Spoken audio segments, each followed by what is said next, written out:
A bit. It's important because it allows journalism educators to come together. Journalism education at undergraduate level in the UK is fairly new. Courses only started in 1990, so we're only talking about a 20 to 25 year history. And most journalism educators, not all, but most, work as practitioners first. And then they come into the academic industry at their late 30s or 40s with 20 years experience as a journalist. But they then have to learn a whole new career, another 20, 25 years as an academic. And that brings a range of different skills. And whilst academics and journalists do relatively similar things in that they're finding things out, they're informing people, they're educating, they're passing that on, as academics we do have to do that in a slightly different way.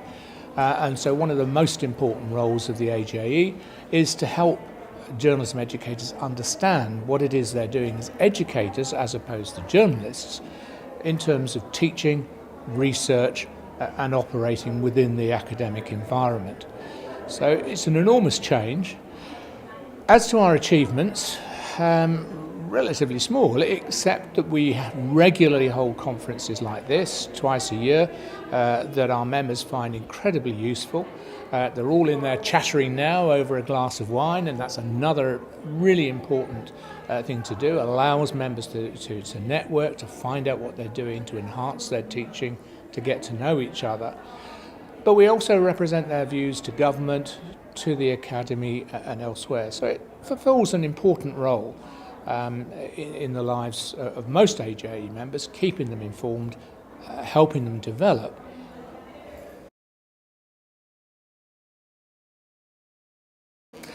Well, I think that James Harding summed it up very well, really, in that we've loads of room for optimism about the way journalism is going to develop over the next 10, 20 years.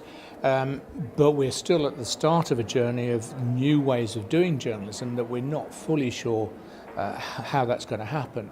I mean, when I started in journalism 40 years ago, it was pretty fixed. We knew what journalism was, we knew how it operated. Now the technology is changing that almost minute by minute. Social media is incredibly important to journalists now, both in terms of accessing information, finding out what people think, getting that to write stories, but also in publishing the information. I mean, James mentioned the possibility of the sort of My newspaper, where Reuters is publishing an individualised newspaper to people, and that's been talked about forever. I mean, it'll be mobile, it won't be a newspaper in the terms of a print offering, but it will be on your mobile phone. But it raises a whole lot of issues. So, changing minute by minute, that social media, it's only 7 years old. It's really difficult to imagine now that Twitter didn't exist 7 years ago. And yet we've encompassed all that, we've changed.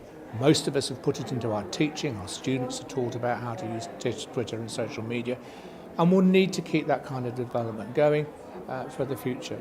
I think journalism still has an incredibly important role in a democratic society. That will continue, but it's going to be very different in 20 years' time.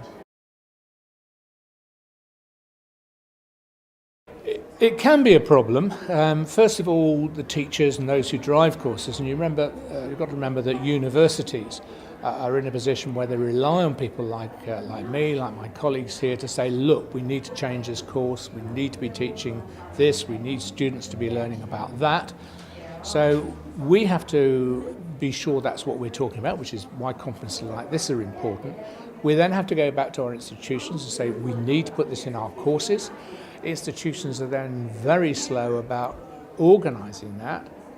Partly that's good. We shouldn't rush into the latest fad just because it's the latest fad, but it can also be irritating in that it can take a couple of years to get something onto the course that actually we should be teaching now because we know it's happening now. Now, having said that, there are usually ways to sort of fudge that, to make sure that students start to get that kind of experience.